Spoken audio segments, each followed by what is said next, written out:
Hi, just got home from work a little bit ago, and I'm going to start putting together the starter and the flour and water I put together this morning that has been also leasing all day. So if you remember, it was a shaggy mass this morning, and now it's kind of a gelatinous, smooth looking glob, and it's gotten a lot more soft during the daytime today. So I'm going to take the starter, which has gone nuts throughout the day, and put, so we had 400 and we had 250 grams of flour. We added about 200 grams of water, so that's 450. I'm gonna put about 120 grams of starter in this. Much more than some would put, but I'll do what I want, right? So this is yours as well, so make it your own. So I'm gonna weigh this bowl, and we're gonna go ahead and add the starter, and we're gonna put in salt in a bit. I'm gonna show you how we fold this over. We're gonna weigh out, like I said, about 120 grams of starter. Very sticky, all right. 55.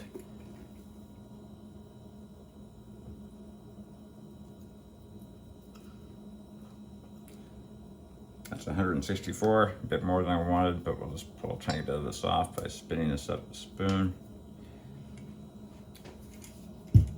167. It's not exact science. All right, we're at 160, 154, that's good. Okay, so we have this laying on top, and all I'm gonna do is take, sounds odd, but wet my hands. It makes them less sticky.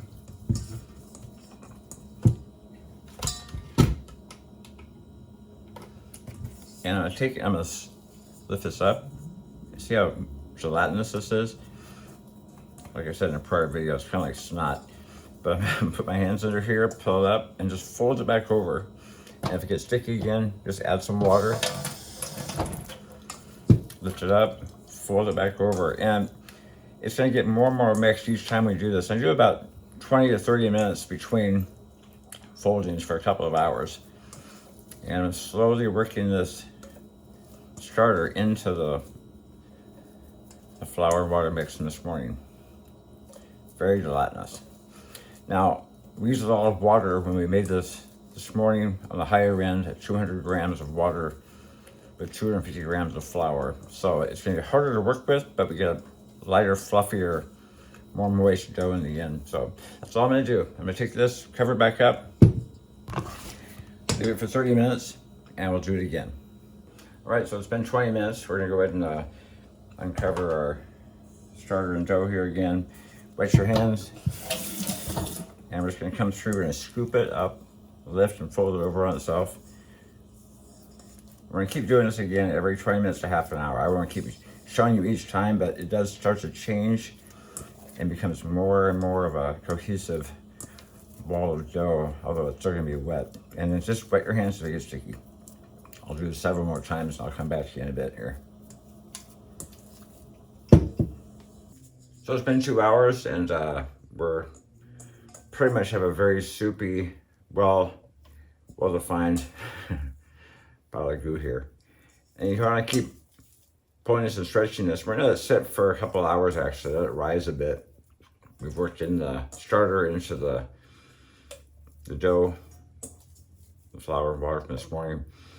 And we're just gonna cover it up, let it sit for a couple of hours and rise some, and we'll start to work it into an actual ball of dough for the morning for cooking. So just let it sit, relax for a bit, and time is on your side, so there's no rush in doing this. So we let this sit for a bit, and we're gonna go ahead and take this now, this gelatin-like dough, and it's very, very wet and very sticky, but I wanna be able to work it into a tensioned, covered lump of dough. And so you have to work quickly and be able to put flour in your hands enough to keep this from sticking, but it's sticky at first. So I'll aim the camera down here. You can watch how this looks. So get some flour on your hands. We're gonna start to work this over my silicone surface here.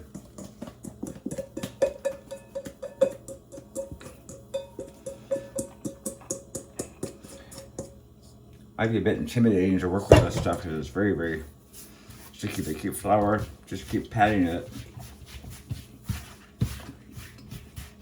but not too much. We don't want to have this become just so covered with flour we can't work with it, but it's very, very flexible. So we're going to stretch this out. And our purpose is to build tension on this. Sorry about that shaking. Build tension. I'm going to flip this over, crisscross, and build tension. Also flow some air bubbles.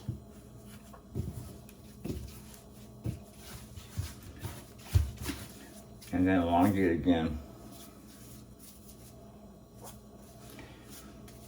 You want to be able to build tension, keeping the air inside, but then the flour doesn't stick. Take some practice.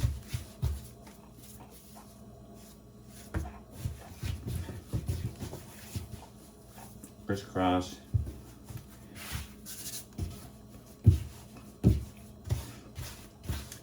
And there's one more time. I almost see air bubbles forming on the outside of this. Just small little bubbles.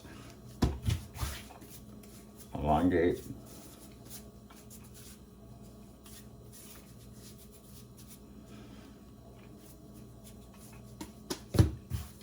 Feel sticky, get some more flour in your hands.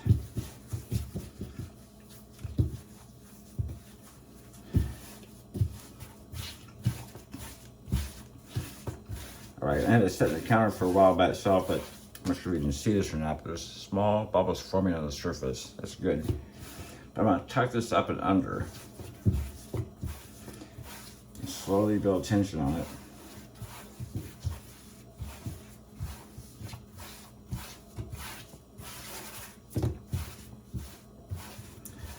So draw it back up underneath.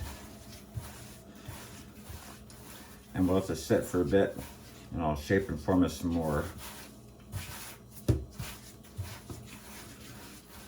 Give it a chance to kind of rise in place. So it's been about an hour, and I'm gonna go ahead and just kind of tighten this up again. We have the dough. I'll drop it back down so you can see. I have a camera here. I'm gonna do time lapse again on this, but we're gonna go ahead and just build some tension to the dough, and all my work is to bring it up under itself here to kind of tighten up the outer surface, trap the air bubbles inside, and build a root and structure, as they say. If you're sticky, add some flour. There's a big air bubble. You can see it. So we got air trapped inside, that's good. The more bubbles, the more active it is. And we're gonna leave this for a bit longer to just do some rising and put some time lapse on here. We'll show you how it changes over even a half an hour's time. So it's had a chance to rest for a bit. I'll be watching what I'm doing here. And we're gonna just shape this one more time. And then we're gonna have it rest in this basket here. What I usually use is a stainless steel bowl, and I take a piece of cloth, preferably not all cotton, so you want to have some polyester, makes it easier for me. And I put this in a bowl, and then sift some flour onto this. This is going to keep it from sticking as much. Evenly coat this a bit.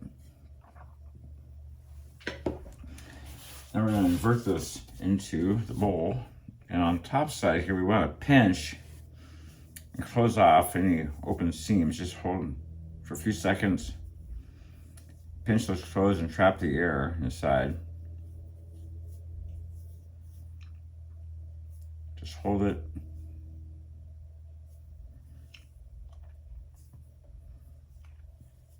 All right.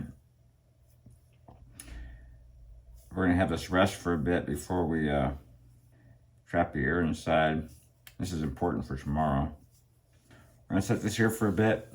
All right, so this is raised as much as possible here. I'm gonna leave it alone for the evening. I'm gonna put this into a plastic bag, Ziploc bag, whichever you use. Set it inside. We're gonna put it in the refrigerator overnight. And the refrigerator basically slows down the process of as it rises, we're gonna slow that process down overnight. Refrigerator, pull it out in the morning, let it sit for a bit, and then go ahead and bake it into bread. So, say goodnight.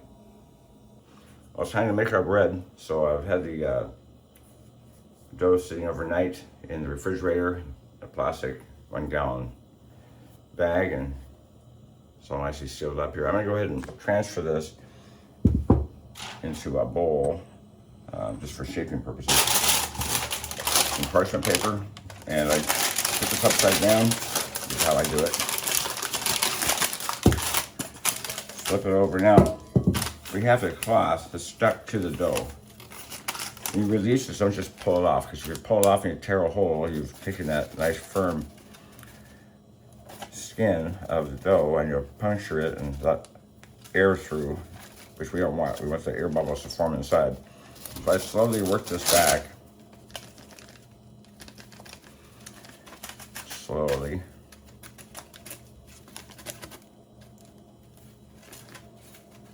Do my best not to break that surface tension.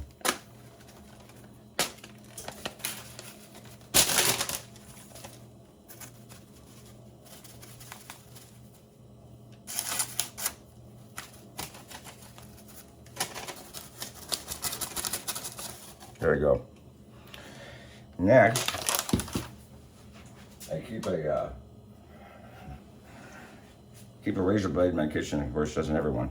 So we're going to cross this, slice it through, so we control where the bread is going to pop out. If we don't cut this like this and create that surface tension, release it with a cut, you'll blow out the sides. We don't want that. All right, so from here, get your oven gloves on. Temperature of the oven is 500 degrees. I'm going to lift this right into the oven. That's the oven.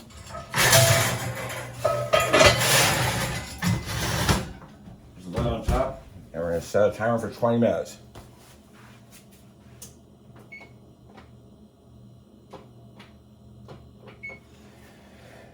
So 20 minutes at 500 degrees, and then we'll take the top off and cook it another 18 or so. We'll go by color. So make sure it's nice and brown, colored on the bread when we pull it out. And so I'll see you in 20 minutes. All right, we're at 20 minutes right now. I'm gonna set the timer again for about 15 minutes.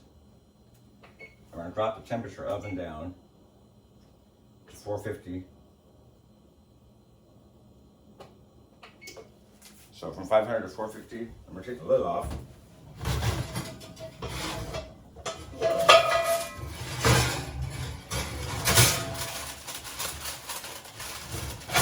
As you can see, it's already opened up. We're gonna brown it. We'll leave that inside for a bit more until it gets nice and toasty on the outside. At 450 for about 15 minutes. Check it. If it's not brown enough, a little bit longer. But all that moisture is trapped inside. See you in a few minutes. So it's been 15 minutes at 450 degrees, and I think it's done. So we're gonna put it on a rack.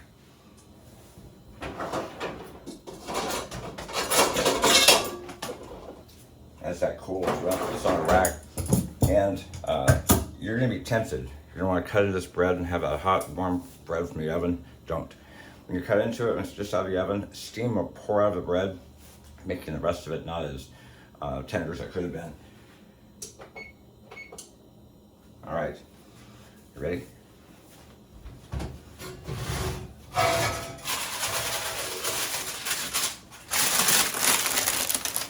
Here's our loaf of bread and deliciousness. So you can see the cuts with the razor blade on top. You can see some steam coming out a little bit. Gets my black shirt here. But this is gonna be ready to eat probably in about half an hour or so. Don't cut into it right away. All right, enjoy your bread making.